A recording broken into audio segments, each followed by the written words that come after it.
Maret 2020, pandemi akibat virus COVID-19 menyerang seluruh dunia. Permulaan masa pandemi COVID-19 berdampak signifikan pada hubungan dan komunikasi yang terjalin pada manusia. Menurut Goodboy, Hank, dan Steinberg, banyak pasangan atau keluarga mengalami peningkatan ketegangan karena adanya ketidakpastian akan masa depan, masalah kesehatan, dan pembagian pengasuhan anak yang menjadi stresor tambahan baru.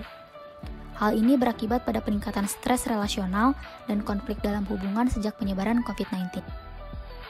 Di sisi lain, beberapa pasangan atau keluarga mendapat manfaat dari situasi pandemi karena menjadi kesempatan untuk menyambung dan menemukan kembali hubungan mereka selama berada di rumah. Hendrik 2020 menjelaskan bahwa cinta dan kepedulian yang ditunjukkan kepada pasangan romantis selama pandemi dapat memperdalam hubungan. Kebijakan stay at home, social distancing, dan isolasi mandiri memunculkan stres dan ketegangan tambahan di tengah keadaan pandemi ini. Dengan dilakukannya isolasi mandiri, individu sering merasakan cemas, khawatir, serta ketakutan yang tak dapat dipungkiri. Efek lain dari adanya pandemi adalah perubahan media komunikasi yang menjadi serba digital untuk saling menghubungkan para individu. Fenomena terkait love di masa pandemi adalah penggunaan Tinder atau aplikasi kencan virtual yang mengalami peningkatan. Aplikasi tersebut menjadi favorit warga Indonesia untuk tetap terhubung dengan orang lain ketika harus menjalani isolasi. Sebanyak 57,6% pengguna Tinder di Indonesia mengatakan bahwa menggunakan aplikasi tersebut karena kesepian, mencari afeksi, dan ingin tetap berhubungan dengan orang lain. Selain Tinder, aplikasi komunikasi lainnya seperti WhatsApp, Line, Telegram, dan lainnya juga semakin banyak digunakan di masa pandemi. Salah satu fiturnya yaitu emoji yang menjadi fitur yang banyak digunakan. Menurut Unicode Consortium, sekitar 92% populasi daring dunia menggunakan emoji dalam interaksi mereka di internet. Emoji biasanya digunakan untuk menggambarkan atau menunjukkan perasaan dan ekspresi individu. Emoji juga dapat digunakan untuk membuat hubungan yang dekat di dalam ketidakleluasaan internet. Pandemi yang menyebabkan orang harus di rumah saja dalam waktu yang cukup lama justru membuat orang benar-benar ingin menjangkau dan menghubungi orang-orang yang mereka sayangi. Studi yang dilakukan Snap Inc. tentang pertemanan di 16 negara menunjukkan bahwa 53% responden Indonesia mengatakan bahwa pertemanan mereka lebih penting bagi mereka di masa pandemi, dan 48% dari mereka sengaja menghubungi teman yang sudah lama tidak diajak bicara. Jika sebelumnya individu dapat mengekspresikan perasaan atau menghabiskan waktu bersama dengan orang lain secara langsung, saat ini teknologi digitallah yang memfasilitasinya. Hal-hal ini memberikan gambaran bahwa ada perbedaan dalam upaya individu untuk tetap memperoleh afeksi dan emosi positif dari koneksi dengan orang lain di masa pandemi. Artinya, love yang berkaitan dengan perasaan kasih sayang yang kuat dan keterikatan pribadi, di mana kita memiliki perasaan yang sangat positif dari koneksi terhadap orang lain, menjadi hal yang dibutuhkan di masa pandemi, baik dalam lingkup pertemanan, keluarga, dan lain sebagainya. Love sebagai salah satu emosi positif dapat membuat kita merasa terhubung dengan orang lain dan sebenarnya membiarkan diri kita terbuka serta menempatkan orang lain menjadi bagian dari diri kita. Untuk memiliki love, seseorang perlu memiliki 9 emosi positif. Emosi positif tersebut terdiri dari: yang pertama ada emosi joy. Joy atau perasaan senang yang muncul saat melakukan aktivitas tertentu dan dikaitkan dengan kenangan positif. Selanjutnya ada emosi gratitude atau rasa syukur yang merupakan suatu perasaan bahagia yang muncul ketika seseorang membutuhkan sesuatu atau sudah lama dalam keadaan cukup. Ketiga, serenity. Serenity merupakan perasaan penerimaan diri yang tenang dan damai. Emosi berikutnya adalah interest. Interest merupakan perasaan tertarik individu terhadap sesuatu yang dianggap baru. Yang kelima ada hope atau harapan yang merupakan suatu keyakinan bahwa segala hal dapat berubah menjadi lebih baik. Selanjutnya pride. Perasaan pride atau kebanggaan muncul dari sebuah pencapaian atau accomplishment dari dirinya sendiri dan bukan karena pemberian dari orang lain. Singkatnya, pride ini merupakan perasaan bangga dan dignified terhadap hal yang sudah diperolehnya. Kemudian, terdapat emosi amusement. Amusement ini merupakan perasaan penuh tawa, riang, kegirangan, dan terhibur. Inspiration. Inspiration ini merujuk pada proses yang mendorong manusia atau merasa pikiran manusia untuk melakukan suatu tindakan, terutama yang berhubungan dengan sesuatu yang kreatif. Selanjutnya, emosi O atau terpesona.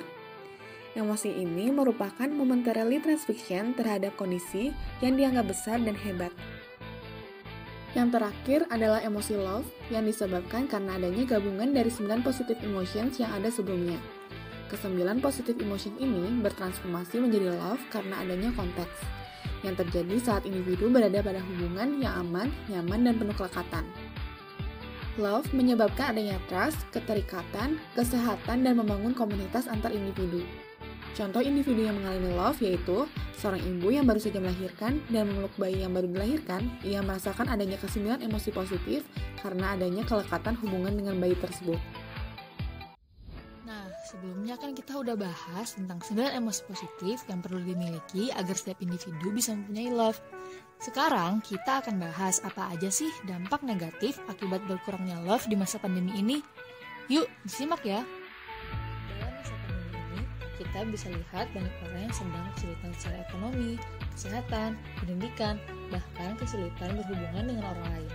Hal ini kerap kali menimbulkan stres di antara masyarakat, tidak terkecuali keluarga kita. Dan karena itu, menyebabkan individu kehilangan perhatian, support, dan kasih sayang yang dibutuhkan. Yang di masa pandemi memberikan banyak dampak pada individu. Kali ini kita akan bahas 4 dampak dari banyaknya dampak lain yang dihasilkan dari kurangnya rasa kasih sayang. Yang pertama, rasa kesepian. Karena kurangnya interaksi sosial yang dilakukan, individu merasa terisolasi dan tidak memiliki yang biasa disebut support system untuk berkeluh kesah. Sebab itu, juga dapat membuat individu tidak bahagia dan menurunkan motivasi individu untuk menjalani aktivitas sehari-harinya. Yang kedua, rasa amarah. Rasa amarah salah satunya dipicu saat individu berada di bawah ancaman. Pada era pandemi ini, banyak individu yang memiliki emosi menumpuk dalam dirinya. Salah satu sebabnya adalah karena emosi tidak bisa disalurkan dengan baik. Hal ini dapat membuat diri penuh dengan amarah. Amarah yang dipendam terlalu lama akan menyebabkan permasalahan baru, seperti mudah terprovokasi oleh hal kecil, sulit berkonsentrasi saat melakukan kegiatan, sulit merasakan hal positif, hingga potensi mengalami depresi. Yang ketiga, rasa takut. Emosi ini dapat timbul saat individu menghadapi ancaman. Rasa takut juga merupakan pemicu dari kecemasan, dan kecemasan yang berlebihan dapat mengarah pada anxiety disorder. Yang keempat adalah rasa kepercayaan diri. Derajat kepercayaan diri yang dimiliki oleh individu itu beragam, dari yang tinggi sampai yang rendah. Seorang individu dengan kepercayaan diri tinggi dicirikan dengan individu tersebut aktif tetapi tidak berlebihan, tidak mudah terpengaruh oleh orang lain, mudah bergaul, penuh tanggung jawab, mempunyai jiwa pemimpin, serta energik. Salah satu dampak kurangnya kasih sayang atau love, terutama perhatian orang tua kepada anak adalah anak jadi mengalami krisis kepercayaan diri dan menganggap dirinya kurang berharga dibandingkan orang lain. Kondisi ini bisa dialami anak bila keluarga kurang meluangkan waktu bersamanya, tidak memberikan apresiasi terhadap hal positif yang telah diraihnya, dan kurang mengetahui kemampuan atau pencapaiannya. Akibatnya, anak akan merasakan penolakan dari orang lain, merasa tidak diakui, tidak dicintai, dan tidak diperhatikan. Hal ini dapat membuat anak memiliki harga diri yang rendah dan minder saat ingin melakukan sesuatu, khususnya di depan orang banyak. Hal ini juga dapat membuat anak memandang dirinya secara negatif dan mengarah pada self-criticism yang tinggi. Sekarang kami akan mengaitkan topik love dengan interpersonal communication and relationship. Di dalam relationship, terdapat jenis-jenis intimates. Apa itu? Tipe orang-orang yang saling berbagi tingkat ketergantungan yang tinggi, komitmen, pengungkapan, pemahaman, kasih sayang, dan kepercayaan. Pada masa pandemi, berkurangnya interaksi secara fisik dapat meningkatkan interaksi lainnya seperti bertukar pikiran atau berbagi perasaan melalui platform online yang dapat dilakukan oleh banyak pasangan agar hubungannya tetap bertahan. Individu yang berada pada jenis relationship intimates biasanya memiliki keinginan untuk closeness atau openness. Keinginan ini merupakan keinginan individu dalam berbagi atau menyimpan ide serta perasaan intim mereka kepada pasangannya. Dalam masa pandemi ini, perubahan tingkat self-disclosure dalam mengkomunikasikan love memiliki perubahan tingkat yang berbeda dan juga memiliki efek pada intimacy, reciprocity, dan information co-ownership. Maka dari itu, perlu memperhatikan bagaimana mengkomunikasikan love seperti sharing personal information, sharing personal feeling, dan providing personal feedback. Di dalam komunikasi, ada 4 tahap dari relationship, yaitu beginning, developing, maintaining, dan deteriorating and dissolving. Dari tahap-tahap ini, semua bisa dilakukan selama pandemi menggunakan media sosial secara rutin, seperti chat, video call, dan juga call untuk berkomunikasi. Kemudian, gaya komunikasi yang paling menonjol pada masa pandemi saat ini ada 2, yaitu aggressive communication style dan juga assertive communication style, di mana seseorang langsung menyampaikan pesan mengenai apa yang diinginkan terhadap lawan bicaranya. Selama pandemi, kita bisa menggunakan assertive communication style agar dapat mempertahankan love di dalam hubungan interpersonal. Dengan menggunakan gaya komunikasi ini, kita menyampaikan pesan dan maksud dari apa yang kita inginkan secara terbuka terhadap orang terdekat kita. Adanya keterbatasan komunikasi di saat pandemi membuat kemungkinan sebuah hubungan mengalami relational dialectics. Namun, individu yang mengkomunikasikan love satu sama lain dalam menjalin hubungan mereka akan bisa bertahan walaupun mengalami dialectical tension selama pandemi ini.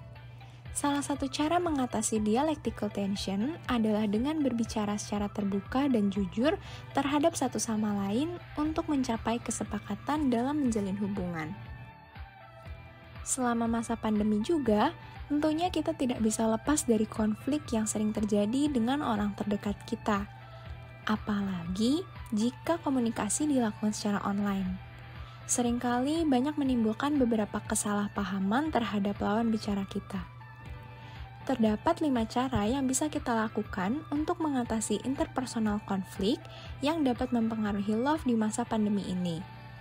Namun, yang paling disarankan adalah dengan cara collaborating, yaitu dengan melalui masalah atau konflik yang ada secara bersama-sama agar bisa menemukan solusi dan juga mempertahankan relasi serta love terhadap orang terdekat kita. Nah, setelah kita mendengarkan penjelasan mengenai hubungan love dengan interpersonal communication dan relationship, yuk sekarang kita move on dan lanjut ke pembahasan mengenai love di dalam kelompok atau mengenai communicating in group, khususnya problem solving in group. Kira-kira apa ya bedanya? Ketika kita berinteraksi dengan orang atau kelompok, tak jarang kita mengalami masalah. Begitu juga dengan hubungan love. Apalagi di masa pandemi, berdasarkan penelitian yang ada pada tahun 2021, memang terlihat bahwa pandemi ini telah berdampak pada hubungan yang ada. Oleh sebab itu, pada topik ini akan membantu individu dan hubungannya dengan pasangan atau kelompok dalam memecahkan masalah, supaya hubungan terkait love di tengah pandemi justru meningkat, bukan memisahkan satu sama lain. Berikut ke-6 langkahnya. Langkah pertama ada identify and define the problem. Pada langkah ini, kita perlu mengidentifikasi masalah dan mendefinisikannya sedemikian rupa agar semua anggota kelompok mengerti dan setuju, sehingga hubungan love tetap terjalin dengan baik dan menggunakan komunikasi menjadi hal yang penting, terutama dalam masa pandemi seperti ini. Untuk menjaga hubungan dalam kelompok, dapat ditingkatkan dengan intensitas komunikasi yang dapat dilakukan dengan cara memberitahu apa yang dirasakan. Langkah kedua ada analyze bicara tahu sebanyak mungkin tentang permasalahan yang sedang dihadapi. Misalnya, terdapat permasalahan yang kerap terjadi di masa pandemi, yaitu permasalahan perekonomian yang membuat hubungan love yang terjadi antara keluarga, terutama suami istri, menurun. Hal-hal yang dapat kita lakukan adalah, yang pertama, saling jujur, mencoba meminta pandangan, juga komitmen yang dilakukan bersama dapat membantu menganalisis masalah. Langkah ketiga, determine kriteria for judging solution. Kriteria akan membantu kita untuk mendapat solusi alternatif dan meningkatkan hubungan. Permasalahan perekonomian di mana pasangan dapat menetapkan kriteria seperti menghemat uang, kesepakatan pengeluaran masing-masing pasangan berapa, atau dalam 1 bulan akan menyisihkan uang sebanyak apa, dan seterusnya. Akan membantu pasangan dapat menerapkan pengaplikasian langkah ini untuk mempertahankan hubungan love yang positif. Langkah keempat ada identify alternative solution. Pemecahan masalah dapat dilakukan dengan brainstorming. Ketika pasangan atau kelompok ingin mempertahankan suatu hubungan, maka dapat dilakukan dengan cara brainstorming. Namun, tidak memaksa keyakinan kita pada orang lain atau pasangan. Untuk menciptakan lingkungan yang baik untuk brainstorming, perlu menghargai perbedaan dengan semangat yang positif. Lakukan hal ini dengan teknik mendengarkan aktif ketika berinteraksi dengan pasangan. Dengan begitu, pasangan akan mendapatkan solusi alternatif dari ide-ide terkait pemecahan masalah yang ada. Dan hal ini juga dapat meningkatkan love. Langkah kelima, evaluate solution and decide. Pengambilan keputusan dalam hubungan love sangat penting supaya mendapatkan pemecahan masalah yang terbaik. Perlunya pengendalian konflik melalui saling evaluasi satu sama lain supaya hubungan love tetap terjaga. Langkah terakhir, implement the agreed upon solution. Solusi yang disepakati harus dapat dipertahankan supaya saling meningkatkan hubungan. Arti Dahlia dalam Mitra 2021, ketika setiap anggota dalam kelompok saling berkontribusi, maka akan dapat saling sayang satu dengan yang lainnya. Dengan menerapkan keputusan yang diambil antar pasangan, dapat membuat mereka dapat mempertahankan love yang baik dan membangun selama masa pandemi COVID-19. Nah, intinya teman-teman, jika berbicara mengenai communicating in group, tentu akan banyak masalah yang dihadapi. Apalagi kalau dalam kelompok bukan hanya menyangkut antar dua orang saja, namun dapat meluas. Tetapi, dengan kita mau menerapkan langkah-langkah untuk menyelesaikan masalah yang ada, kita dapat saling sama-sama meningkatkan hubungan love walau berada di tengah pandemi saat ini. Jadi, tunggu apa lagi? Yuk, belajar meningkatkan hubungan love dalam kelompok dengan meminimalisir konflik yang ada. Berikutnya, faktor berkurangnya love di masa pandemi. Seperti yang sudah kita ketahui, kalau kita sekarang sedang dihadapi dengan wabah penyakit COVID-19 yang sudah menyebar hingga belahan dunia. Nah, karena itu kita harus hidup berjarak, yang artinya kita dapat membuat love dalam diri kita berkurang. Apa saja sih faktor yang mempengaruhi berkurangnya love di masa pandemi? Yuk bahas satu-satu. Yang pertama, sulitnya interaksi dengan orang terdekat. Akibat aturan yang berlaku, padahal melalui aktivitas seperti berkumpul bersama, membuat individu dapat mengutarakan perasaan dan perhatiannya lebih dalam loh. Lalu perubahan yang secara tiba-tiba, melampaui kemampuan dan kesepian individu untuk memahami dan menghadapi apa yang terjadi. Lalu, emosional yang tinggi dialami individu yang tidak siap menghadapi fase selanjutnya setelah terkejut dan ketakutan pada awal pandemi. Lalu fokus pada keselamatan dan mempertahankan diri dari situasi COVID-19, membuat semua orang merasa khawatir dan cemas baik secara fisik, psikis, maupun materi. Lalu self-awareness yang berkurang, membuat individu tidak memiliki empati dan bersikap acuh tak acuh. Lalu rasa jenuh, self-quarantine dan social distancing dapat terasa berat, terutama bagi individu yang tak dapat berkumpul bersama orang terdekat. Dan yang terakhir, kurangnya kontak fisik membuat individu dapat meningkatkan kondisi kesehatan fisik dan mental. Namun, selama masa pandemi, kontak fisik menjadi sangat terbatas. Nah, kita jadi tahu kan apa faktor yang membuat love pada diri kita berkurang. Ternyata banyak ya faktor-faktor yang menyebabkan berkurangnya love dan membuat kita merasa sulit untuk menunjukkan love di masa pandemi. Meskipun begitu, jangan khawatir. Kita masih dapat mengekspresikan cinta kepada orang-orang di sekitar kita, bahkan ketika kita masih belum bisa bertemu secara langsung. Caranya adalah berikan comforting message. Comforting artinya kita membantu orang lain merasa lebih baik tentang diri mereka sendiri, perilaku mereka, atau situasi mereka dengan menciptakan ruang yang nyaman untuk mereka mengekspresikan pikiran dan perasaannya.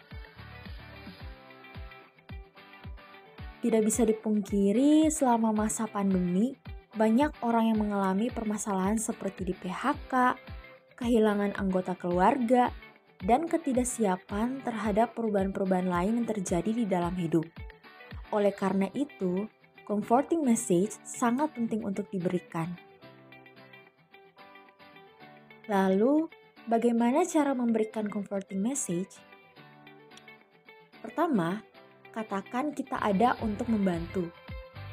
Kedua, katakan bahwa kita menghargai mereka seperti memberikan apresiasi sekaligus tidak memaksakan apapun. Ketiga, ajak mereka untuk menceritakan masalahnya lebih lanjut. Keempat, berikan penjelasan yang membuat mereka dapat melihat situasi tersebut dari sudut pandang yang berbeda.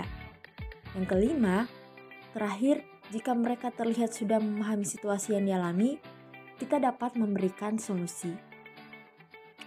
Nah, dari video ini, kita dapat mengetahui bagaimana fenomena love di era pandemi, emosi-emosi positif apa saja yang membangun love, dampak negatif dari kurangnya love, cara mengkomunikasikan kebutuhan kita kepada orang lain dalam hubungan, cara mengatasi konflik, faktor-faktor yang menyebabkan berkurangnya love di era pandemi, dan terakhir, cara menunjukkan love meskipun terdapat hal-hal yang menyebabkan kita sulit mengekspresikan love. Semoga melalui video ini dapat menambah pengetahuan kita untuk menjaga hubungan yang kita miliki dengan orang-orang di sekitar kita dengan love yang memampukan kita untuk menjalin komunikasi yang baik pula di masa pandemi ini.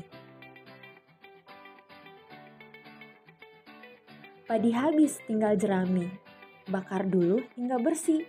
Demikian video dari kami, cukup sekian dan terima kasih.